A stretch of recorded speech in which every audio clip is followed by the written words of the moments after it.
ദിവസമായി അപ്രത്യക്ഷയായെന്ന് പറഞ്ഞ കല കൊല്ലപ്പെട്ടുവെന്നായിരുന്നു അന്നത്തെ ആലപ്പുഴ ജില്ലാ പോലീസ് മേധാവി ചൈത്ര തെരേസ ജോണിന് ലഭ്യമായ കത്തിന്റെ ഉള്ളടക്കം. അമ്പലപ്പുഴ സ്റ്റേഷനിൽ രജിസ്റ്റർ ചെയ്ത ഒരു ഗാർഹിക പീഡന കേസുമായും ബന്ധപ്പെട്ട് കലയുടെ മരണം സംബന്ധിച്ച വിവരം പോലീസിന് ലഭിച്ചു. കലയെ ഭർത്താവ് അനിൽകുമാർ കൊലപ്പെടുത്തി തങ്ങളുടെ സഹായത്തോടെ മറവു ചെയ്തുവെന്ന് ചോദ്യം ചെയ്യലിൽ ബന്ധുക്കൾ കൂടി സമ്മതിച്ചതോടെ വർഷങ്ങൾ നീണ്ട രഹസ്യത്തിന്റെ ചുരുളഴിയുകയായിരുന്നു.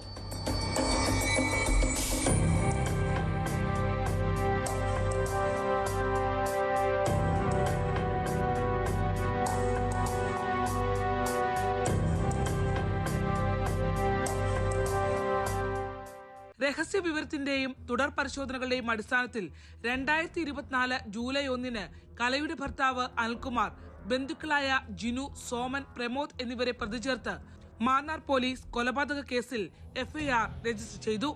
ആലുവയിൽ ജോലി ചെയ്തിരുന്ന കലയെ നാട്ടിലേക്ക് കൂട്ടിക്കൊണ്ടുവന്ന് അനിൽകുമാർ വലിയ പെരുമ്പഴ പാലത്തിൽ വെച്ച് കഴുത്തു ഞെരിച്ച് കൊലപ്പെടുത്തിയ ശേഷം മറ്റ് പ്രതികളെ വിവരമറിയിക്കുകയായിരുന്നുവെന്നായിരുന്നു മൊഴി. മൃതദേഹം കാറിന്റെ പിൻസീറ്റിലിരുത്തി വീട്ടിലെത്തിച്ചു.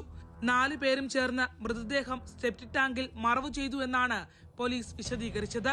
ഒന്നാം പ്രതിയായ അനിൽകുമാർ ഇസ്രായേലിലായിരുന്നതിനാൽ മറ്റു പ്രതികളിൽ നിന്ന് ലഭിച്ച വിവരത്തിന്റെ അടിസ്ഥാനത്തിൽ അനിൽകുമാറിന്റെ വീടിന്റെ സെപ്റ്റിക് ടാങ്ക് തുറന്ന് അന്വേഷണ സംഘം പരിശോധിക്കുകയായിരുന്നു. ടാങ്കിൽ നിന്നും മൃതദേഹത്തിന്റേതെന്ന് കരുതുന്ന സാമ്പിളുകളും അന്ന് പോലീസ് ശേഖരിച്ചു.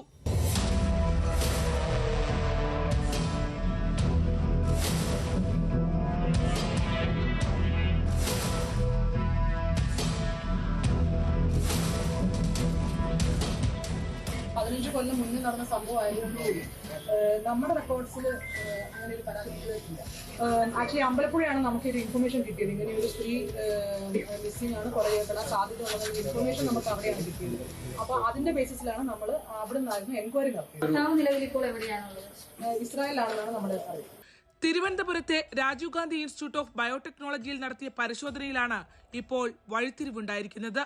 എല്ലുകളുടെ അവശിഷ്ടങ്ങൾ ഉൾപ്പെടെയെന്ന് കരുതി പോലീസിന് ലഭിച്ച സാമ്പിളുകൾ ഒന്നും തന്നെ മൃതദേഹാവശിഷ്ടങ്ങൾ അല്ല എന്നാണ് കണ്ടെത്തൽ. ഇതിനിടയിൽ 1 വർഷമായിട്ടും കേസിൽ കുറ്റപത്രം സമർപ്പിക്കാൻ പോലീസിന് കഴിഞ്ഞിട്ടില്ല. അനിൽകുമാറിനെ നാട്ടിലെത്തിക്കാൻ റെഡ് കോർണർ നോട്ടീസ് പുറപ്പെടുവിക്കാനുള്ള ശ്രമവും അതുകൊണ്ട് തന്നെ പരാജയപ്പെട്ടു. കലയെ മറ്റൊരു സെപ്റ്റിക് ടാങ്കിലാകാം കുഴിച്ചിട്ടതെന്ന സംശയവും പോലീസിനുണ്ട്. ഇനി അന്വേഷണ സംഘത്തിന് ഒരടി മുന്നോട്ട് വെക്കണമെങ്കിൽ അനിൽകുമാറിനെ ഏത് വിധേനയും നാട്ടിലെത്തിച്ചേ മതിയാകൂ. കൊലപ്പെടുത്തിയെന്നും മൃതദേഹം കണ്ടുവെന്നുമുള്ള ദൃക്സാക്ഷിമൊഴി ഉൾപ്പെടെയുള്ള കേസിൽ കല മരണപ്പെട്ടുവെന്ന് ആധികാരികമായി തെളിയിക്കാൻ സത്യത്തിൽ വാക്കാലുള്ള മൊഴികൾക്കപ്പുറം അന്വേഷണ സംഘത്തിന്റെ കൈവശം ബലപ്പെട്ടതായി യാതൊന്നുമില്ലെന്ന് തന്നെ പറയാനാകും.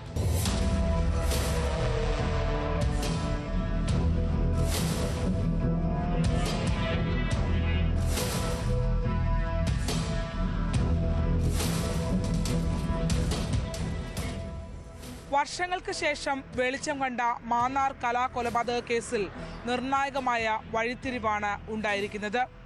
മുഖ്യപ്രതി അനിൽകുമാറിനെ ഏത് വിധേനയും നാട്ടിലെത്തിച്ചാൽ മാത്രമേ ഇനി ഈ കേസിന്റെ ചുരുളുകൾ അഴിക്കാൻ പോലീസിന് കഴിയുകയുള്ളൂ. ആലപ്പുഴ മാന്നാറിൽ നിന്നും ക്യാമറമാൻ പ്രശാന്ത് മംഗലശ്ശേരിക്കൊപ്പം ശരണ്യ സ്നേഹജൻ, ന്യൂസ് 18. തിരുവനന്തപുരം ഇടപ്പഴിഞ്ഞിയിൽ പട്ടാപ്പകൽ നടന്ന കൊലക്കേസിലേക്കാണിനി.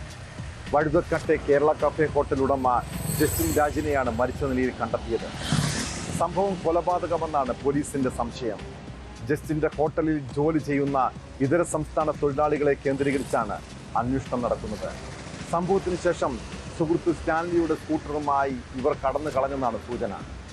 CPM മുൻ ജില്ലാ സെക്രട്ടറി M സത്യനേശന്റെ മകളുടെ ഭർത്താവാണ് കൊല്ലപ്പെട്ട ജസ്റ്റിൻ രാജ്.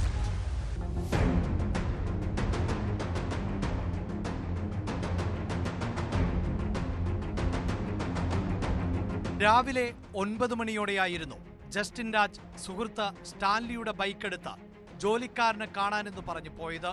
ഉച്ചകഴിഞ്ഞും കാണാതായതോടെ സ്റ്റാൻലി മ്യൂസിയം പോലീസിൽ പരാതി നൽകി. അദ്ദേഹം എന്റെ വണ്ടി എടുത്തുകൊണ്ട് ഞാൻ എന്റെ ജോലിക്കാരവിടെ റൂമിലുണ്ട്, ഞാൻ അവരെ ഒന്ന് നോക്കിയിട്ട് വരട്ടെ എന്ന് പറഞ്ഞിട്ട് എന്റെ വണ്ടി എടുത്തുകൊണ്ട് പോയി. ഹോട്ടലിലെ ജീവനക്കാരൻ വണ്ടി എടുത്തുകൊണ്ട് പോയ ആളിനെ വിളിച്ചിട്ട് ഇദ്ദേഹം ഫോൺ എടുക്കുന്നില്ല. എനിക്കെന്തോ മനസ്സിന് ഭയങ്കര ടെൻഷൻ. അങ്ങനെ ഞാൻ പോലീസ് സ്റ്റേഷനിൽ പോയി പരാതി കൊടുത്തു. വൈകുന്നേരം 5:30 നാട്ടുകാർ നടത്തിയ അന്വേഷണത്തിലാണ് ജസ്റ്റിൻ രാജിന്റെ ഹോട്ടലിലെ തൊഴിലാളികൾ താമസിക്കുന്ന വാടക വീടിന്റെ പുരയിടത്തിൽ മൃതദേഹം കണ്ടെത്തിയത്. അഴീക്കോട് സ്വദേശി പ്രസന്നകുമാറിന്റെ ഉടമസ്ഥതയിലുള്ള വീട് ഒരാഴ്ച മുമ്പാണ് തൊഴിലാളികൾക്ക് താമസിക്കാനായി ജസ്റ്റിൻ രാജ് വാടകയ്ക്കെടുത്തത്. സ്റ്റാഫിന് കിടക്കാനെന്നും പറഞ്ഞ് വാടക എടുത്തിട്ട് ഒരാഴ്ചയായുള്ളൂ. ഈ 1-ാം തീയതി മുതലാണ് എഗ്രിമെന്റ് എഴുതിയത്. ഇന്ന് 8 ദിവസമായുള്ളൂ. വേറെ ജോലിക്കാരെ അറിയില്ല. അവരിടയ്ക്ക് 2 പേര് വീതം ഇങ്ങനെ ഷിഫ്റ്റ് ആയി ഇവിടെ വന്ന് താമസിച്ചിട്ട് പോകുന്നുണ്ട്. ഞാൻ ഇവിടെ എല്ലാം അഴീക്കോടാണ്. എനിക്കറിയില്ല, ഒരാഴ്ചയായുള്ളൂ കൊടുത്തിട്ട്. ജസ്റ്റിൻ രാജിന്റെ ഹോട്ടലിൽ ജോലി ചെയ്യുന്ന ഇതര സംസ്ഥാനക്കാരെ കേന്ദ്രീകരിച്ചാണ് അന്വേഷണം. 7 പേർ പോലീസ് കസ്റ്റഡിയിലുണ്ട്. 2 പേരെ കാണാനില്ല. സ്റ്റാൻലിയുടെ സ്കൂട്ടറുമായി ഇവർ കടന്നുവെന്നാണ് സൂചന.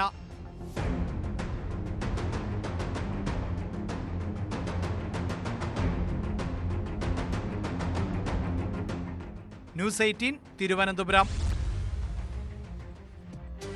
തിരുവനന്തപുരം കഠിനംകുളത്തെ നാട്ടുകാർ വലിയ ഭീതിയിലാണ്. ഈ പകൽ പുതുക്കുറിച്ചി സ്വദേശി സജീർ എന്ന യുവാവിനെ ദുരൂഹ സാഹചര്യത്തിൽ മരിച്ച നിലയിൽ കണ്ടെത്തുന്നു. മരണത്തിൽ ദുരൂഹതയുണ്ടെന്നാണ് ബന്ധുക്കളുടെ പരാതി. എന്തായിരിക്കും സജീറിന് സംഭവിച്ചത്? കഠിനംകുളം പോലീസ് അസ്വാഭാവിക മരണത്തിന് കേസെടുത്ത് അന്വേഷണം ആരംഭിച്ചിട്ടുണ്ട്. പോസ്റ്റ്മോർട്ടം റിപ്പോർട്ടിൽ വ്യക്തത വരുമെന്നാണ് പ്രതീക്ഷ.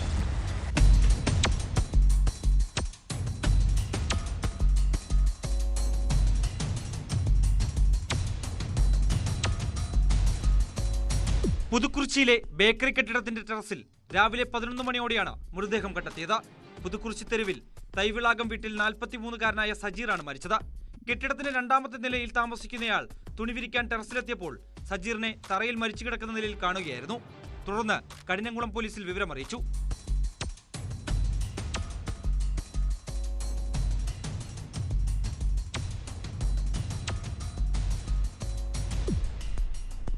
അതേസമയം മരണത്തിൽ ദുരൂഹത ആരോപിച്ച് ബന്ധുക്കൾ രംഗത്തെത്തി.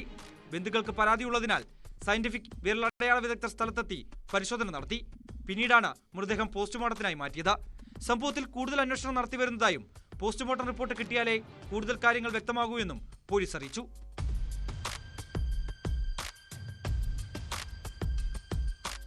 ന്യൂസ് 18 കഠിനംകുളം. വയനാട് സുൽത്താൻ ബത്തേരി സ്വദേശി ഹേമചന്ദ്രനെ കൊന്നു കുഴിച്ചിട്ട കേസിലും ദൃശ്യം സിനിമ ചർച്ചയായതാണ്. തെളിവ് നശിപ്പിക്കാൻ പ്രതികൾ സിനിമയെ അനുകരിച്ചുവെന്നാണ് വിവരം. എന്നാൽ ഈ കേസിൽ പോലീസിന്റെ അന്വേഷണം അത്ര സങ്കീർണമല്ല.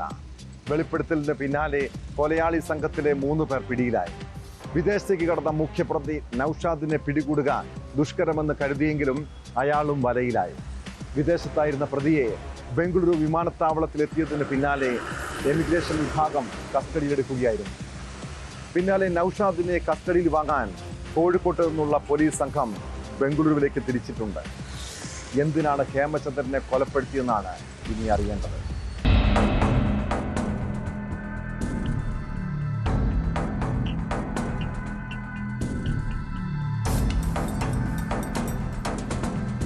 ഗൾഫിലായിരുന്ന നൌഷാദിനായി പോലീസ് നേരത്തെ ലൂക്കൌട്ട് സർക്കുലർ പുറത്തിറക്കിയിരുന്നു. വിസ കാലാവധി കഴിഞ്ഞതോടെയാണ് ഇയാൾ മടങ്ങിയത്. ബംഗളൂരു ഇന്റർനാഷണൽ എയർപോർട്ടിൽ ഇറങ്ങിയ പ്രതിയെ ലൂക്കൌട്ട് നോട്ടീസ് ഉള്ളതിനാൽ വിമാനത്താവള ഉദ്യോഗസ്ഥർ തടഞ്ഞുവെച്ച് പോലീസിനെ വിവരമറിയിക്കുകയായിരുന്നു. കോഴിക്കോട് മെഡിക്കൽ കോളേജ് പോലീസ് ബംഗളൂരുവിലെത്തി പ്രതിയെ ഏറ്റുവാങ്ങും. കേസിൽ ജ്യോതിഷ്, അജേഷ്, വൈശാഖ് എന്നിവർ നേരത്തെ തന്നെ അറസ്റ്റിലായിരുന്നു.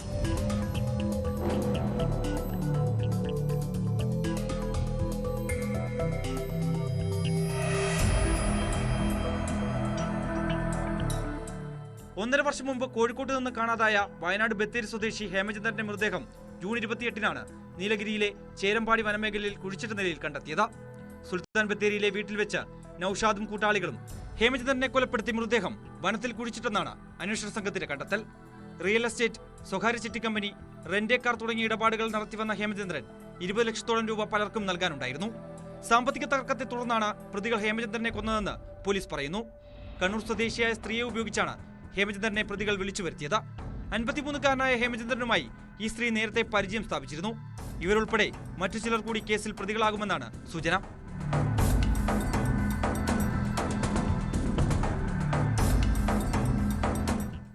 അതേസമയം കൊലപാതകം നടത്തിയിട്ടില്ലെന്നും ഹേമചന്ദ്രൻ ബത്തേരിയിലെ വീട്ടിൽ വെച്ച് ജീവനൊടുക്കിയതാണെന്നുമാണ് നൌഷാദിന്റെ വാദം. ഇങ്ങോട്ട് വരുന്നതും തിരിച്ചു വരുന്നതും ഒക്കെ ഞാൻ പോലീസിൽ അറിയിച്ചതാണ്. ഞാൻ വന്നു കഴിഞ്ഞാൽ ഉടനെ സറണ്ടർ ആവാൻ വേണ്ടിയിട്ടാണ് വരുന്നത്. ഈ കൊലപാതകം എന്ന് പറയുന്നത് തെറ്റാണ്. ഈ വ്യക്തി ആത്മഹത്യ ചെയ്തതാണ്. ആത്മഹത്യ ചെയ്ത നിലയിൽ കണ്ടെത്തിയ ഹേമചന്ദ്രന്റെ മൃതദേഹം പിന്നീട് തമിഴ്നാട്ടിലെത്തിച്ച് കുഴിച്ചിടുക മാത്രമാണ് ചെയ്തതെന്നും ഇയാൾ സാമൂഹ്യ മാധ്യമങ്ങളിലൂടെ പറഞ്ഞിരുന്നു. മൃതദേഹം റീപോസ്റ്റ്മോർട്ടം ചെയ്യണമെന്നും നൌഷാദ് ആവശ്യപ്പെട്ടിട്ടുണ്ട്. എന്നാൽ നൌഷാദിന്റെ വാദങ്ങൾ തള്ളുന്ന അന്വേഷണ സംഘം കൊല നടന്നത് ഇയാളുടെ നേതൃത്വത്തിൽ തന്നെയാണെന്ന നിലപാടിലാണ്.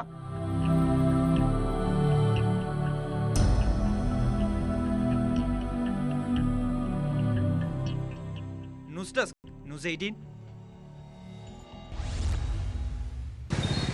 കർണാടകയിലെ ബെൽത്തങ്ങാടി താലൂക്കിൽ നേത്രാവതി നദിക്ക് സമീപം സ്ഥിതി ചെയ്യുന്ന ഒരു ക്ഷേത്ര നഗരം. ധർമ്മസ്ഥലയിലെ ശ്രീ മഞ്ജുനാഥ ക്ഷേത്രം പ്രശസ്തമായ തീർത്ഥാടന കേന്ദ്രമാണ്. കൂട്ടക്കൊലപാതകങ്ങളെക്കുറിച്ചുള്ള വെളിപ്പെടുത്തലിൽ ആ പുണ്യഭൂമിയിൽ നിന്ന് കേൾക്കുന്നത് ദുരൂഹത നിറഞ്ഞ കഥകളാണ്. 1995 മുതലുള്ള കാലയളവിൽ പെൺകുട്ടികളും യുവതികളും ഉൾപ്പെടെ ബലാത്സംഗത്തിന് ഇരയായി കൊല്ലപ്പെട്ടെന്ന വെളിപ്പെടുത്തലിന് പിന്നാലെയാണ് പോലീസ്.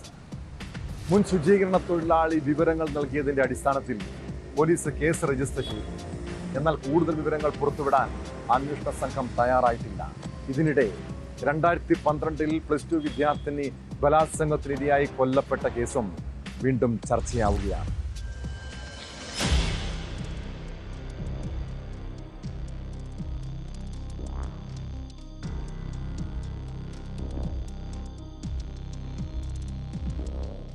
കർണാടക ധർമ്മസ്ഥലയിൽ പീഡനത്തിനിരയായി കൊല്ലപ്പെട്ട പെൺകുട്ടികളുടെയും യുവതികളുടെയും 100ഓളം മൃതദേഹങ്ങൾ രഹസ്യമായി കുഴിച്ചുമൂടാൻ നിർബന്ധിതനായെന്ന ശുചീകരണ തൊഴിലാളിയുടെ വെളിപ്പെടുത്തലിൽ ദുരൂഹത തുടരുന്നു.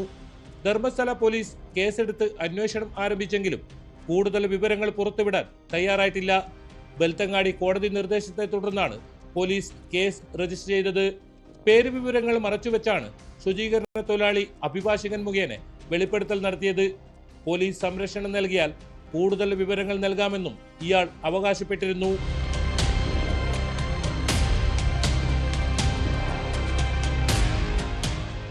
ആയിരത്തി 1995-2014 കാലഘട്ടത്തിൽ ഭീഷണിപ്പെടുത്തി ഹീനകൃത്യങ്ങൾ ചെയ്യിപ്പിച്ചുവെന്നാണ് പരാതിയിൽ പറയുന്നത്.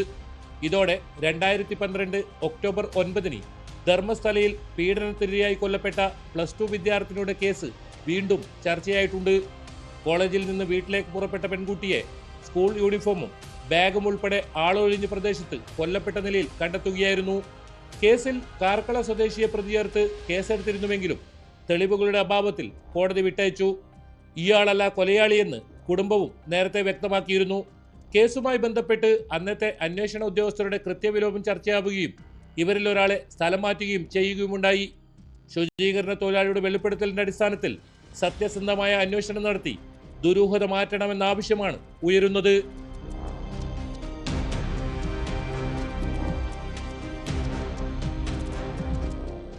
കെ.വി. ബൈജു, ന്യൂസ് 18, മംഗളൂരു. യമൻ പൗരനെ കൊലപ്പെടുത്തിയ കേസിൽ വധശിക്ഷയ്ക്ക് വിധിക്കപ്പെട്ട മലയാളി നഴ്സ് നിമിഷപ്രിയയുടെ മോചനത്തിന് വേണ്ടി മുട്ടാത്ത വാതിലുകളില്ല, പ്രാർത്ഥിക്കാത്ത ദൈവങ്ങളില്ല. നിമിഷയുടെ അമ്മയുടെയും ആക്ഷൻ കൗൺസിലിന്റെയും പോരാട്ടം വിഫലമാവുകയാണോ? യമനിലെ ജയിലിൽ കഴിയുന്ന നിമിഷപ്രിയയുടെ വധശിക്ഷ ജൂലൈ 16 നടപ്പാക്കുമെന്നാണ് പുറത്തുവന്ന വിവരം. ഇതു സംബന്ധിച്ച ഉത്തരവിൽ യമനിലെ പബ്ലിക് പ്രോസിക്യൂട്ടർ ഒപ്പുവെച്ചു. ജയിൽ അധികൃതർക്ക് ഉത്തരവ് കിട്ടിയെന്നാണ് സൂചന.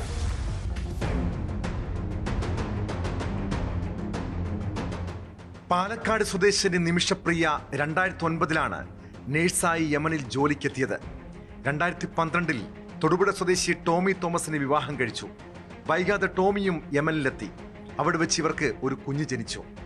മകളുടെ മാമോദിസ ചടങ്ങുകൾക്കായി 2014 നിമിഷപ്രിയയും ടോമിയും കേരളത്തിലെത്തി.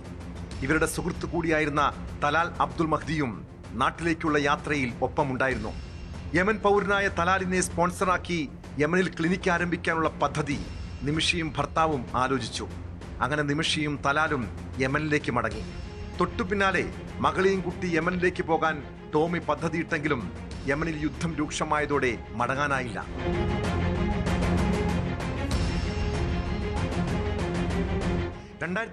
ിൽ സനായിൽ തലാലിന്റെ സ്പോൺസർഷിപ്പിൽ ക്ലിനിക്ക് ആരംഭിച്ച നിമിഷയ്ക്ക് ആഭ്യന്തര യുദ്ധ കാലഘട്ടത്തിൽ കടുത്ത ചൂഷണങ്ങളാണ് അയാളിൽ നിന്നും നേരിടേണ്ടി വന്നത്.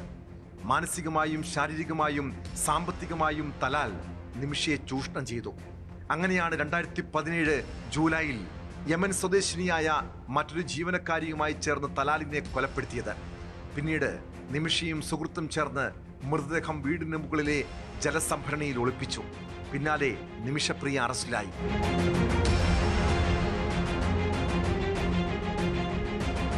സംഭവശേഷം രക്ഷപ്പെടാൻ ശ്രമിക്കുന്നതിനിടെ പിടിയിലായ നിമിഷയെ വിചാരണയ്ക്ക് ശേഷം 2018 യമൻ കോടതി വധശിക്ഷയ്ക്ക് വിധിച്ചു.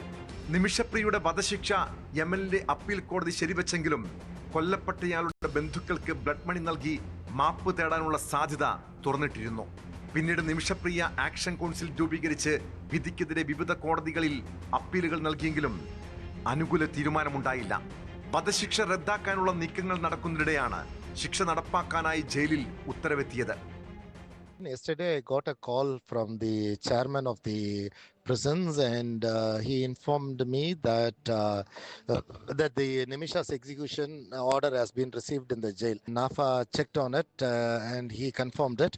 Then I immediately informed our embassy in Saudi Arabia. Our deputy ambassador assigned Badr to go to the jail and confirm the thing. Badr went there and he confirmed. നിമിഷപ്രിയയുടെ മോചനത്തിനായി തീവ്ര ശ്രമങ്ങൾ നടക്കുന്നതിനിടെയാണ് വധശിക്ഷ സംബന്ധിച്ച ഉത്തരവ് പുറത്തിറങ്ങിയിരിക്കുന്നത്.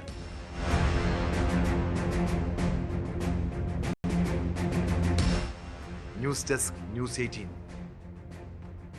നമ്മുടെ സങ്കല്പങ്ങൾക്കും കണക്കുകൂട്ടലുകൾക്കും അപ്പുറമാണ് ലഹരിയുടെ ലോകം. ഡാർക്ക് നെറ്റ് പോലുള്ള നിഗൂഢവും അതീവ രഹസ്യവുമായ മാർഗങ്ങൾ വഴിയാണ് ലഹരി മാഫിയയുടെ പ്രവർത്തനം. മയക്കുമരുന്ന് എത്തിക്കുന്ന സ്ഥലമോ വിതരണ ശൃംഖലയോ ഇടപാടുകാരെയോ അത്ര എളുപ്പത്തിൽ കണ്ടെത്താൻ കഴിയില്ല.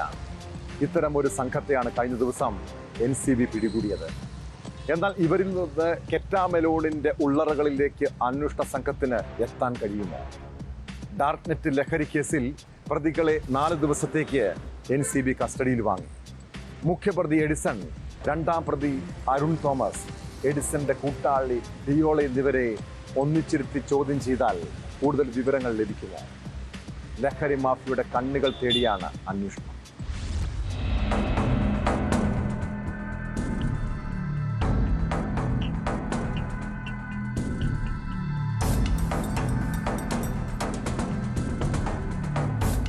വ്യത്യസ്ത കേസുകളിലാണ് പ്രതികളെ പിടികൂടിയതെങ്കിലും പാഞ്ചാലിമേട്ടിലെ റിസോർട്ട് കേന്ദ്രീകരിച്ച് ലഹരി ഇടപാടുകൾ പ്രതികൾ നടത്തിയിട്ടുണ്ടെന്നാണ് NCB കണ്ടെത്തൽ. ഡിയോളിന്റെ റിസോർട്ടിൽ എഡിസണ് പങ്കാളിത്തമുണ്ടെന്നും NCB കണ്ടെത്തിയിട്ടുണ്ട്.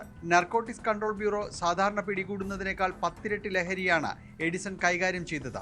വിശദമായ ചോദ്യം ചെയ്യലിലൂടെ കോടിക്കണക്കിന് രൂപയുടെ ഡാർക്ക് നെറ്റ് മയക്കുമരുന്ന് ശൃംഖലയുടെ വിവരങ്ങളാകും പുറത്തുവരിക. എഡിസൺ ബാബു, അരുൺ തോമസ്, ഡിയോൾ എന്നിവർ സഹപാഠികളാണ്. മൂവാറ്റുപുഴയിലെ സ്വകാര്യ എഞ്ചിനീയറിംഗ് കോളേജിലാണ് 3 പേരും പഠിച്ചത്. അതുകൊണ്ട് തന്നെ കേരളത്തിലെ മറ്റ് സംസ്ഥാനങ്ങളിലുള്ള ഇവരുടെ അടുത്ത സുഹൃത്തുക്കളും നിരന്തരമായി ബന്ധപ്പെടുന്നവരും നിലവിൽ NCBയുടെ അന്വേഷണ പരിധിയിലാണ്. വിപുലമായ നെറ്റ്വർക്കാണ് ഇവരുടേതെന്നാണ് NCBയുടെ കണ്ടെത്തൽ. പ്രതികളെ ഒന്നിച്ചിരുത്തി ചോദ്യം ചെയ്താൽ മാത്രമേ കൂടുതൽ വിവരങ്ങൾ ലഭിക്കൂ എന്നതിന്റെ അടിസ്ഥാനത്തിലാണ് എറണാകുളം അഡീഷണൽ സെഷൻസ് കോടതി കസ്റ്റഡി അനുവദിച്ചത്. ഡിയോളാണ് എഡിസനെ ലഹരി ഇടപാടുകളിലേക്ക് കൊണ്ടുവന്നത്. ഡിയോളിന് ഓസ്ട്രേലിയയിലടക്കം ലഹരി ഇടപാടുണ്ടായിരുന്നു. ഇതിലൂടെ അയാൾ കോടികൾ സമ്പാദിച്ചതായാണ് കണ്ടെത്തൽ.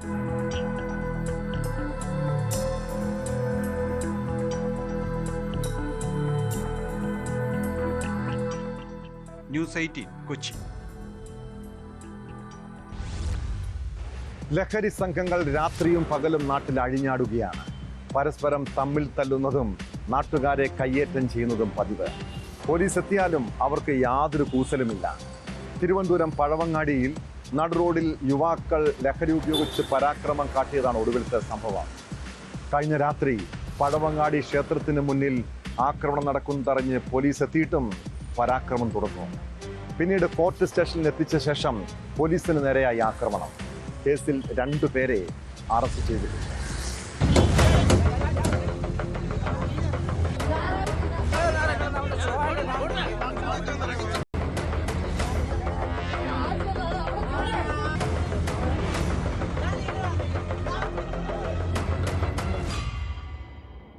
രാത്രി 10:30-ക്കാണ് പഴവങ്ങാടി ഗണപതി ക്ഷേത്രത്തിന് സമീപത്ത് യുവാക്കൾ അഴിഞ്ഞാടിയത്. പരസ്പരം അടികൂടുകയും നാട്ടുകാരെ ആക്രമിക്കാൻ ശ്രമിക്കുകയും ചെയ്തു. അടിപിടി നടക്കുന്നതായി വിവരം ലഭിച്ച ഫോർട്ട് പോലീസ് സ്ഥലത്തെത്തി ഇരുവരെയും വാഹനത്തിൽ കയറ്റി. സ്ഥലത്ത് വെച്ച് പോലീസിനെ ആക്രമിക്കാനും ഓടി രക്ഷപ്പെടാനും ഇവർ ശ്രമിച്ചു. ബലപ്രയോഗത്തിലൂടെയാണ് രണ്ടുപേരെയും വാഹനത്തിലേക്ക് കയറ്റിയത്.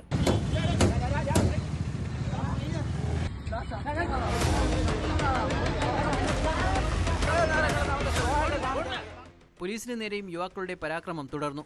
ബലം പ്രയോഗിച്ച് ഫോർട്ട് പോലീസ് സ്റ്റേഷനിലെത്തിച്ച പ്രതികളെ അകത്തേക്ക് കൊണ്ടുപോകുമ്പോൾ വീണ്ടും പോലീസുകാരെ ആക്രമിക്കാൻ ശ്രമമുണ്ടായി. സ്റ്റേഷനിൽ വെച്ച് അസഭ്യവർഷവും ഇവർ നടത്തി. പാച്ചല്ലൂർ സ്വദേശി ഷാറൂഖ് ഖാൻ, കുന്നപ്പുഴ സ്വദേശി കിച്ചു എന്ന കൃഷ്ണപ്രസാദ് എന്നിവരെയാണ് പിടികൂടിയത്. പോലീസുകാരായ സ്മിതേഷ്, രാഹുൽ, ഹോംഗാർഡ് സതീഷ് എന്നിവർക്ക് മർദ്ദനമേറ്റതായി ഫോർട്ട് പോലീസ് അറിയിച്ചു. ഇരുവരും കാപ്പ കേസ് പ്രതികളാണ്. കോടതിയിൽ ഹാജരാക്കിയ പ്രതികളെ റിമാൻഡ് ചെയ്തു.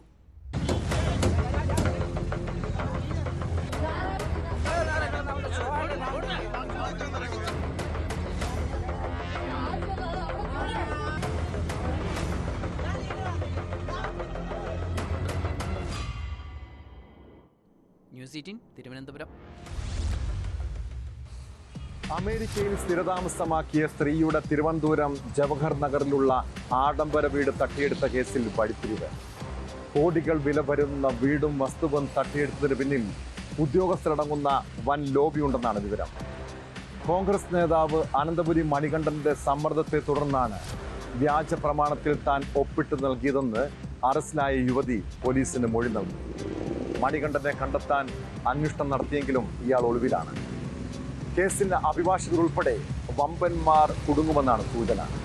അതേസമയം മെറിൻ ജേക്കബിനെ കസ്റ്റഡി കാലാവധി അവസാനിച്ചതോടെ വീണ്ടും റിമാൻഡ് ചെയ്തു.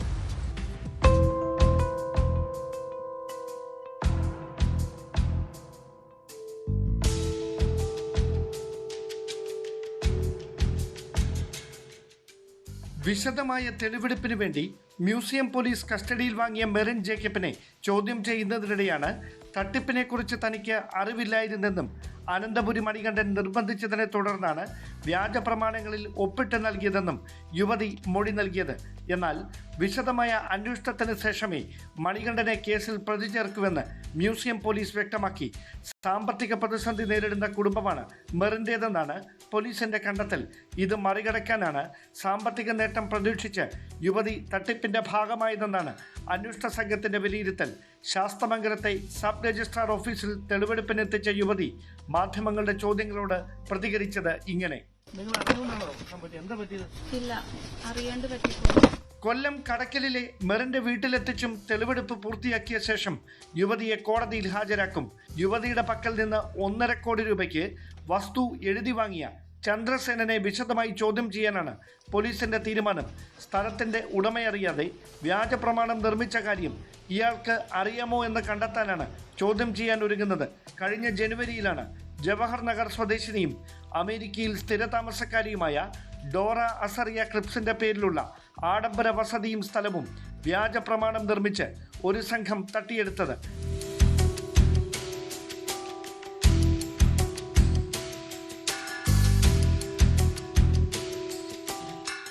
ന്യൂസ് 18 തിരുവനന്തപുരം. സ്കൂൾ കോളേജ് വിദ്യാർത്ഥികൾ തമ്മിൽ ഇപ്പോൾ കൂട്ടത്തല്ല് പതിവ് കാഴ്ചയാണ്. എന്നാൽ ചില സംഘർഷങ്ങൾ കൈവിട്ടു പോകാറുണ്ട്. ഒടുവിൽ പോലീസ് കേസും നടപടിയുമായി പിള്ളേരുടെ ഭാവിയും തകരുന്നതാണ് അവസ്ഥ. കഴിഞ്ഞ ദിവസം കോഴിക്കോട് കളൻതോട് MES കോളേജിൽ വിദ്യാർത്ഥികൾ തമ്മിലുണ്ടായ പ്രശ്നങ്ങൾ വലിയ സംഘർഷത്തിലാണ് കലാശിച്ചത്. അവസാന വർഷ വിദ്യാർത്ഥികളും സപ്ലിമെന്ററി പരീക്ഷ എഴുതാനെത്തിയ പൂർവ്വ വിദ്യാർത്ഥികളും തമ്മിലുണ്ടായ സംഘർഷത്തിന്റെ ദൃശ്യങ്ങളും പുറത്തു വന്നു. സംഭവത്തിൽ കണ്ടാലറിയാവുന്ന 30 പേർക്കെതിരെ കുന്നമംഗലം പോലീസ് കേസെടുത്തു. കോളേജിൽ മുൻപ് നടന്ന പ്രശ്നങ്ങളുമായി സംഘർഷത്തിന് ബന്ധമുണ്ടോ എന്ന് പോലീസ് പരിശോധിച്ചു വരികയാണ്.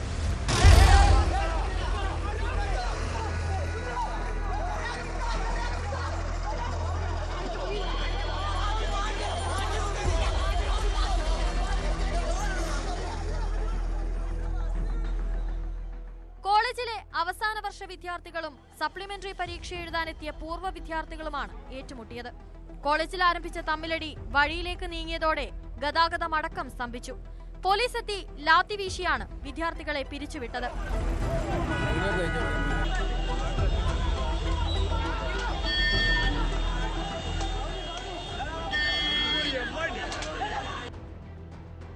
സംഘർഷ സംഘർഷത്തിന്റെ ദൃശ്യങ്ങൾ പരിശോധിച്ച് കണ്ടാലറിയാവുന്ന 30 വിദ്യാർത്ഥികൾക്കെതിരെയാണ് കുന്നമംഗലം പോലീസ് കേസെടുത്തിരിക്കുന്നത്. പൊതുസ്ഥലത്ത് വഴക്കുണ്ടാക്കുക, വാഹനങ്ങൾക്കും ജനങ്ങൾക്കും മാർഗതടസ്സം സൃഷ്ടിക്കുക തുടങ്ങിയ വകുപ്പുകൾ പ്രകാരമാണ് കേസ്. കോളേജിലെ ജൂനിയർ വിദ്യാർത്ഥിയെ റാഗ് ചെയ്തതുമായി ബന്ധപ്പെട്ട് 5 വിദ്യാർത്ഥികളെ അടുത്തിടെ പോലീസ് അറസ്റ്റ് ചെയ്തിരുന്നു. 2023 നടന്ന സംഭവത്തിൽ 7 വിദ്യാർത്ഥികളെ കോളേജിൽ നിന്നും പുറത്താക്കിയത് മുതൽ ക്യാമ്പസിൽ സംഘർഷങ്ങൾ പതിവാണ്.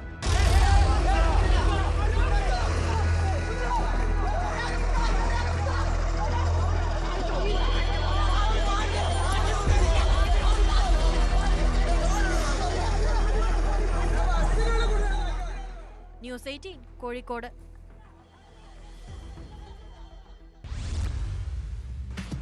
മലപ്പുറം ഉൾപ്പെടെയുള്ള വടക്കൻ ജില്ലകളിൽ സ്വർണ്ണക്കടത്തും പൊട്ടിക്കലുമായി ബന്ധപ്പെട്ട് യുവാക്കളെ തട്ടിക്കൊണ്ടുപോകലും ആക്രമണവും പതിവായി നടക്കുന്നുണ്ട്. 2024 പരപ്പനങ്ങാടി സ്വദേശിയായ യുവാവിനെ വെട്ടിപ്പരിക്കേൽപ്പിക്കുകയും തോക്ക് കാണിച്ച് ഭീഷണിപ്പെടുത്തുകയും ചെയ്ത സംഭവം കൊട്ടേഷൻ ആക്രമണമായിരുന്നു. കേസിൽ പോലീസിന്റെ അന്വേഷണം എത്തിയത് ഗുണ്ടാ നേതാവ് സനീഷിലേക്കാണ്. 16 പേർ പ്രതിപ്പട്ടികയിലുള്ള കേസിൽ മുഖ്യപ്രതി അഭിലാഷും ഒടുവിൽ പിടിയിലായിരിക്കുന്നു. പുതുവൈപ്പ് സ്വദേശി അഭിലാഷിനെ പരപ്പനങ്ങാടി പോലീസാണ് അറസ്റ്റ് ചെയ്തത്.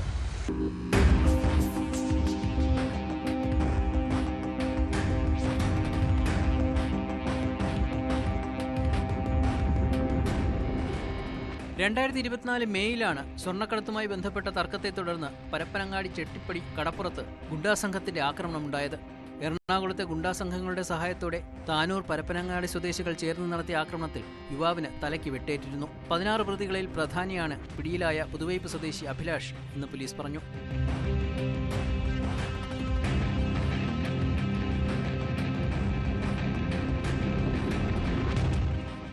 ഗുണ്ടാ നേതാവ് പുതുവൈപ്പ് സ്വദേശി സനീഷിന്റെ കൊട്ടേഷൻ സംഘത്തിലെ അംഗമാണ് അഭിലാഷെന്നും പോലീസ് വ്യക്തമാക്കി. ജില്ലാ പോലീസ് മേധാവിയുടെ നിർദ്ദേശപ്രകാരം പരപ്പനങ്ങാടി സ്റ്റേഷൻ ഓഫീസർ വിനോദ് വലിയാട്ടൂരും CPOമാരായ വിബീഷ് കുമാറും മഹേഷും ചേർന്ന് പുതുവൈപ്പിനിൽ വെച്ചാണ് പ്രതിയെ അറസ്റ്റ് ചെയ്തത്. കോടതി റിമാൻഡ് ചെയ്ത പ്രതിയെ തിരൂർ സബ് ജയിലിലേക്ക് അയച്ചു.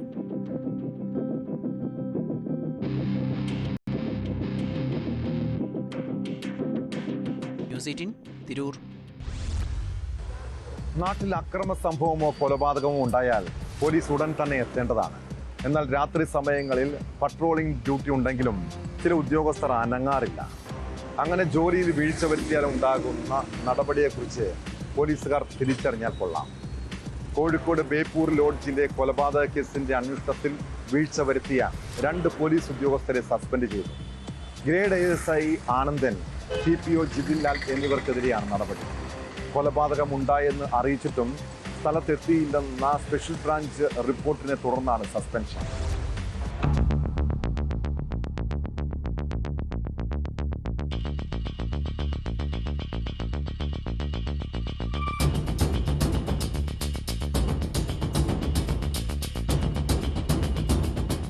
മെയ് 24 ബേപ്പൂർ 3 സ്റ്റാർ ലോഡ്ജിൽ വെച്ച് മത്സ്യത്തൊഴിലാളിയായ സോളമനെ കഴുത്തറുത്ത് കൊലപ്പെടുത്തിയത്. അന്ന് രാത്രി പെട്രോളിംഗിനുണ്ടായിരുന്ന പോലീസുകാരോട് ലോഡ്ജിൽ ഒരാൾ കൊല്ലപ്പെട്ട വിവരം ഒരു ഇതര സംസ്ഥാന തൊഴിലാളി അറിയിച്ചിരുന്നു. എന്നാൽ സംഭവസ്ഥലത്തിന് മീറ്ററുകൾ മാത്രം അപ്പുറമുണ്ടായിരുന്നിട്ടും പോലീസ് കൊലപാതകം നടത്തിയിടത്ത് എത്തിയില്ല. ഇതിന്റെ അടിസ്ഥാനത്തിലാണ് നടപടി. Grade ASI Anandan, CPO Jithin Lal എന്നിവരെയാണ് സസ്പെൻഡ് ചെയ്തത്.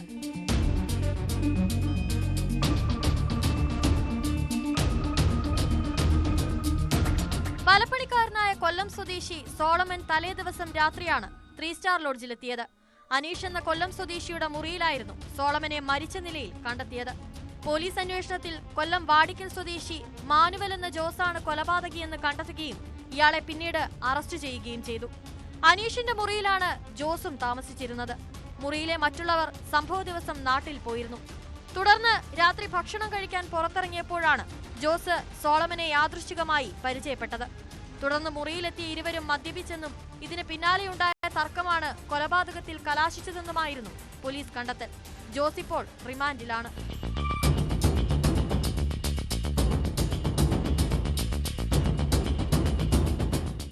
ന്യൂസ് 18 കോഴിക്കോട്. തിരുവനന്തപുരം നെയ്യാറ്റിങ്കര സബ് ജയിലിൽ റിമാൻഡ് പ്രതി മരിച്ച കേസാണ് പോലീസ് പെട്രോളിനെ പരിശോധിക്കുന്നത്. കാട്ടാക്കട കുറ്റിച്ചൽ സ്വദേശി സെയ്ദ് മുഹമ്മദാണ് മരിച്ചത്. ഗാർഹിക പീഡനവുമായി ബന്ധപ്പെട്ട കേസിൽ കാട്ടാക്കട പോലീസ് അറസ്റ്റ് ചെയ്ത് റിമാൻഡിൽ കഴിയുകയായിരുന്നു ഇയാൾ. സെയ്ദ് മുഹമ്മദിന് നെഞ്ചുവേദന ഉണ്ടായിരുന്നുവെന്നാണ് ജയിൽ അധികൃതർ പറയുന്നത്. ജയിലിൽ വെച്ച് മറ്റെന്തെങ്കിലും അനിഷ്ട സംഭവങ്ങൾ ഉണ്ടായോ എന്നും പരിശോധിക്കണം.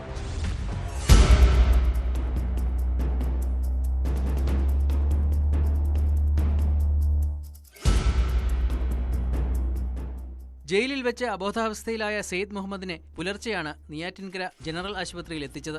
എന്നാൽ മരണം സ്ഥിരീകരിക്കുകയായിരുന്നു. ഇയാൾക്ക് നെഞ്ചുവേദനയുണ്ടായിരുന്നുവെന്ന് ജയിൽ അധികൃതർ പറയുന്നു.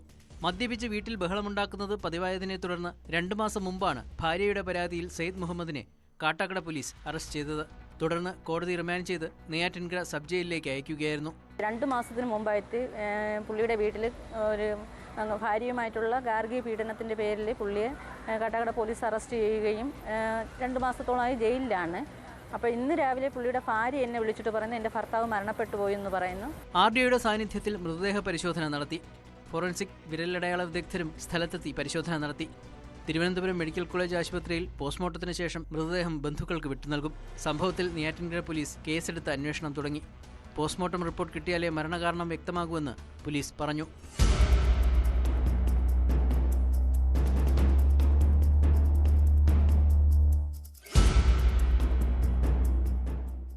ന്യൂസ് 18 നെയ്യാറ്റിൻകര.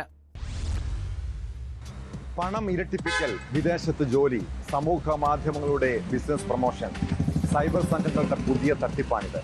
മലയാളി ഉൾപ്പെടുന്ന സംഘം ഇപ്പോൾ കേരളവും വിട്ട് മറ്റ് നാടുകളിലേക്ക് ഇറങ്ങിയിട്ടുണ്ട്. കർണാടകയിൽ ഓൺലൈനിലൂടെ ലക്ഷങ്ങൾ തട്ടിയെടുത്ത കേസിൽ ഇടുക്കി സ്വദേശിയായ യുവാവിനെ പോലീസ് അറസ്റ്റ് ചെയ്തു. രാജാക്കാട് സ്വദേശി അദ്വൈതിനെ കർണാടക സൈബർ പോലീസാണ് പിടികൂടിയത്. അദ്വൈതിന്റെ നേതൃത്വത്തിൽ വൻ സംഘം തന്നെ പ്രവർത്തിക്കുന്നുണ്ടെന്നാണ് സൂചന.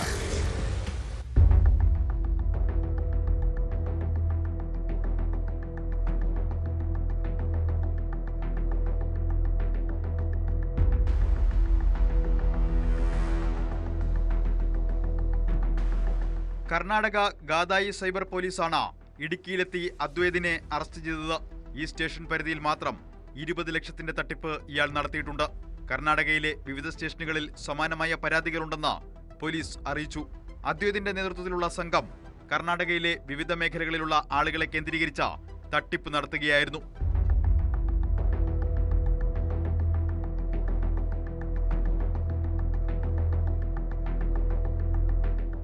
പണം നിക്ഷേപിച്ച് ഇരട്ടിയാക്കൽ, വിദേശത്ത് ജോലി, സമൂഹ മാധ്യമങ്ങളിലൂടെ ബിസിനസ് പ്രൊമോഷൻ, വെബ്സൈറ്റ് നിർമ്മാണം തുടങ്ങി നിരവധി വാഗ്ദാനങ്ങൾ നടത്തിയാണ് ഇയാളും കൂട്ടാളികളും തട്ടിപ്പ് നടത്തിയത്. കർണാടകയിൽ പഠിക്കുന്ന വിദ്യാർത്ഥികളുടെ പേരിൽ ബാങ്ക് അക്കൗണ്ടുകൾ തുടങ്ങി ഇതിലൂടെയായിരുന്നു പണം സ്വരൂപിച്ചിരുന്നത്. അദ്വൈതിന്റെ നേതൃത്വത്തിൽ വൻ സംഘം പ്രവർത്തിച്ചിരുന്നതായാണ് സൂചന. വാഹന കച്ചവടം ആണെന്നാണ് നാട്ടിൽ ഇയാൾ പറഞ്ഞിരുന്നത്.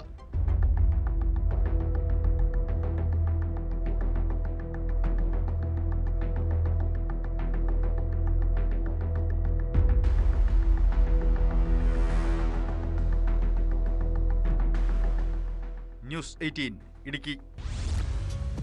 തീക്കട്ടയ്ക്ക് ഉറുമ്പരിച്ചാലുള്ള അവസ്ഥ എന്തായിരിക്കും? അത്തരമൊരു സംഭവമാണ് തിരുവനന്തപുരം വിഴിഞ്ഞത്തുണ്ടായത്. വിഴിഞ്ഞത്തൊരു പോലീസുകാരന്റെ മൊബൈൽ ഫോൺ മോഷ്ടിച്ച കേസിനെ കുറിച്ചാണ് പറഞ്ഞു വരുന്നത്. മദ്യപിച്ച് വാഹനം ഓടിച്ചതിന് കസ്റ്റഡിയെടുത്തയാൾ ജീപ്പിൽ വെച്ചാണ് അടുത്തിരുന്ന പോലീസുകാരന്റെ മൊബൈൽ മോഷ്ടിച്ചത്. ബാലരാമപുരം സ്വദേശി റിജു എന്ന് വിളിക്കുന്ന സുജുവാണ് വിഴിഞ്ഞം സ്റ്റേഷനിലെ CPOയുടെ ഫോൺ കവർന്നത്.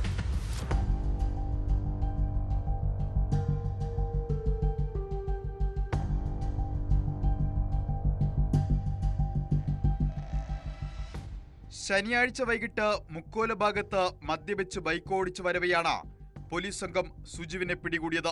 തുടർന്ന് പോലീസ് ജീപ്പിൽ സ്റ്റേഷനിലേക്ക് കൊണ്ടുവരുമ്പോൾ സമീപത്തിരുന്ന CPO ഷിഫിൻ ജോണിന്റെ ഫോണാണ് പ്രതി കവർന്നതെന്ന് പോലീസ് പറഞ്ഞു. ഇതറിയാതെ രാത്രിയോടെ ഇയാളെ ജാമ്യത്തിൽ വിട്ടു. ഫോൺ കാണാത്തതിനെ തുടർന്ന് CPO സൈബർ പോലീസിന്റെ സഹായം തേടി. തുടർന്ന് അന്വേഷണം നടക്കുന്നതിനിടെ പ്രതി തമ്പാനൂർ റെയിൽവേ പോലീസിന്റെ പിടിയിലാവുകയായിരുന്നു. തൃശൂരിലേക്ക് പോകാനാണ് സുജു തമ്പാനൂർ റെയിൽവേ സ്റ്റേഷനിലെത്തിയത്. മദ്യലഹരിയിലായിരുന്ന ഇയാൾ അവിടെയും ബഹളമുണ്ടാക്കിയതിനെ തുടർന്നാണ് റെയിൽവേ പോലീസ് പിടികൂടി ചോദ്യം ചെയ്തത്. കയ്യിൽ കണ്ട 2 ഫോണുകളിലൊന്ന് ഭാര്യയുടേതെന്നായിരുന്നു ആദ്യം മറുപടി. ലോക്ക് നീക്കാൻ പറഞ്ഞതോടെ സുജു മോഷണ വിവരം പറയുകയായിരുന്നുവെന്ന് പോലീസ് അറിയിച്ചു. തന്നെ പിടികൂടിയ പോലീസിന് തിരികെ പണി കൊടുക്കാനാണ് ഫോൺ കവർന്നതെന്നാണ് പ്രതി പോലീസിനോട് പറഞ്ഞത്. വിഴിഞ്ഞം പോലീസ് അറസ്റ്റ് ചെയ്ത് കോടതിയിൽ ഹാജരാക്കിയ പ്രതിയെ റിമാൻഡ് ചെയ്തു.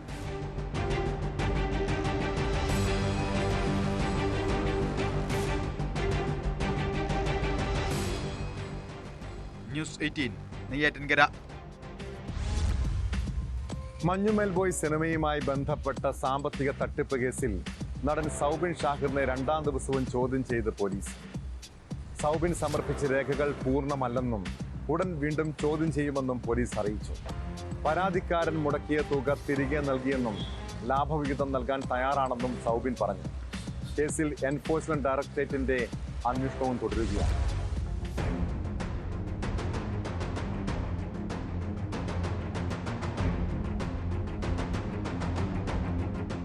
തുടർച്ചയായ 2ാം ദിവസമാണ് സൗബിൻ ഷാഹിറിനെ മരട് പോലീസ് ചോദ്യം ചെയ്തത്.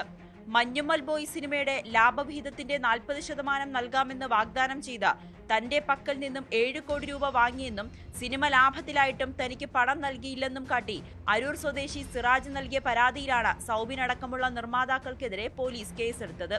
6 മണിക്കൂർ നീണ്ട ചോദ്യം ചെയ്യലിന് ശേഷം സൗബിൻ സമർപ്പിച്ച രേഖകൾ അപര്യാപ്തമാണെന്നും വരും ദിവസങ്ങളിൽ മൂവരെയും ചോദ്യം ചെയ്യുമെന്നും പോലീസ് അറിയിച്ചു. കണക്കുകൾ ഇനിയും ബോധിപ്പിക്കാനുണ്ടെന്നും ബാങ്ക് ഇടപാടുകളുടെ വിവരങ്ങൾ ഉൾപ്പെടെ ലഭിച്ചിട്ടില്ലെന്നും അന്വേഷണ സംഘം വ്യക്തമാക്കി. പരാതിക്കാരൻ മുടക്കിയ തുക തിരികെ നൽകിയെന്നും ലാഭവിഹിതം നൽകാൻ തയ്യാറാണെന്നും സൗബിൻ പറഞ്ഞു. എല്ലാം അവർ കൊടുത്തിട്ടുണ്ട്. നമ്മുടെ കയ്യിലുള്ള നല്ല എല്ലാ രേഖകളും കൊടുത്തിട്ടുണ്ട്. വേറെ രീതിയിലുള്ള തെറ്റുകാരൊന്നും അവർക്ക് തോന്നിയിട്ടില്ല. അവർക്ക് നമ്മുടെ കാര്യം വന്നിരിക്കുന്നത് കാരണം നമ്മളിതിന്റെ മുതല് അദ്ദേഹത്തിന് പറഞ്ഞ സമയത്ത് കൊടുത്തിട്ടുണ്ടായിരുന്നു. ഇനി ഇവർ കേസ് കൊടുത്തുകൊണ്ട് ബാക്കിയുള്ള നമ്മുടെ എന്തായാലും ലാഭം വന്നിരിക്കുന്നത് അത് നമ്മൾ എടുത്ത് മാറ്റി വെച്ചിട്ടുണ്ട്. നമ്മൾ ആർട്ടിഫിഷ്യൽ പോലും കൊടുത്തിട്ടുള്ളതാണ്. മൂവർക്കും മുൻകൂർ ജാമ്യം നൽകിയെങ്കിലും ചോദ്യം ചെയ്യലിൽ ഹാജരാകണമെന്ന് കോടതി നിർദ്ദേശം നൽകിയിരുന്നു. കേസിൽ ഇഡിയുടെ അന്വേഷണവും തുടരുകയാണ്. ഹൈക്കോടതിയിൽ കേസ് നടപടികൾ പുരോഗമിക്കുന്നതിനിടെ പ്രതികൾ പരാതിക്കാരന് 5.99 കോടി രൂപ നൽകി. എന്നാൽ ഇതും കുറ്റകൃത്യം നടന്നിട്ടുണ്ടെന്ന് കോടതിയിൽ റിപ്പോർട്ട് നൽകിയതിനു ശേഷം മാത്രമാണെന്നാണ് പോലീസ് കോടതിയെ അറിയിച്ചിരിക്കുന്നത്.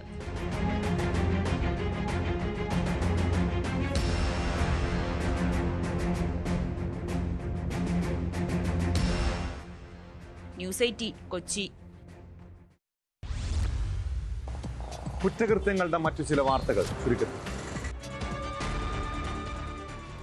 തിരുവനന്തപുരം PMGയിലുള്ള ഹനുമാൻ ക്ഷേത്രത്തിൽ ദർശനത്തിനെത്തിയ പെൺകുട്ടിയുടെ ബാഗിൽ നിന്ന് ഐഫോണും 10,000 രൂപയും കവർന്ന കേസിലെ പ്രതിപിടിയിൽ. അതിയന്നൂർ സ്വദേശി സനൽകുമാറിനെയാണ് മ്യൂസിയം പോലീസ് അറസ്റ്റ് ചെയ്തത്. പ്രേതബാധയുണ്ടെന്ന് ആരോപിച്ച് കർണാടകയിൽ 55 വയസ്സുകാരിയെ തല്ലിക്കൊന്നു. ശിവമോഗയിൽ ഗീതമ്മ എന്ന സ്ത്രീയാണ് കൊല്ലപ്പെട്ടത്. സംഭവത്തിൽ മകൻ സഞ്ജയ്ക്കും ബാധ ഒഴിപ്പിക്കാൻ എന്ന പേരിലെത്തിയ 2 പേർക്കുമെതിരെ പോലീസ് കേസെടുത്തു. നമ്മുടെ മക്കൾ പഠിക്കുന്ന സ്കൂളിൽ പതിവായി അക്രമ സ്വഭാവം കാണിക്കുന്ന ചില കുട്ടികളുണ്ടാകാം. കഴിഞ്ഞ ദിവസം ഒരു സ്കൂളിൽ ദിവസവും മറ്റുള്ളവരെ പേന കൊണ്ട് കുത്തുന്ന ഒരു കുട്ടിയെക്കുറിച്ച് കേട്ടു. മറ്റുള്ളവർ കരയുന്നതുവരെയും കുത്തും. വഴക്കു പറഞ്ഞാലും കൂസലില്ല. അവന്റെ ഈ സ്വഭാവത്തിന്റെ കാരണമറിയാൻ അധ്യാപകർ രക്ഷിതാക്കളെ വിളിച്ചു വരുത്തി. ഇതിന്റെ അന്വേഷണം കണ്ടെത്തിയത് ഒരു ഓറഞ്ച് പൂച്ചയിലാണ്. സഹജീവികളെ ചതിച്ച് കെണിയിലാക്കി മാരകമായി ആക്രമിക്കുകയും കൊന്നു തിന്നുകയും ചെയ്യുന്ന AI ജനറേറ്റഡ് പൂച്ചയെ പലപ്പോഴും നമ്മൾ ഇൻസ്റ്റഗ്രാമിൽ കാണാറുണ്ട്. വീഡിയോയ്ക്ക് കുട്ടികളും മുതിർന്നവരുമായി നിരവധി ആരാധകരാണുള്ളത്. എന്നാൽ ആക്രമണ സ്വഭാവമുള്ള ഈ പൂച്ച അപകടകാരിയാണ്. ഇത് കാണുന്ന നമ്മളുടെ കുട്ടികളും ഇതുപോലെ അക്രമ സ്വഭാവമുള്ളവരായി തീരാം. ഇതോടെ മുന്നറിയിപ്പുമായി എത്തിയിരിക്കുകയാണ് കേരള പോലീസ്. 14 വയസ്സിന് താഴെയുള്ള കുട്ടികൾക്ക് ഇൻസ്റ്റഗ്രാം നൽകരുതെന്നും ഇത്തരം ആപ്പുകളിൽ പാരന്റൽ കൺട്രോൾ ഫീച്ചറുകൾ ഉപയോഗിക്കണമെന്നുമാണ് നിർദ്ദേശം. ഇതോടെ പോലീസ് പട്രോൾ പൂർണ്ണമാവും. നമസ്കാരം.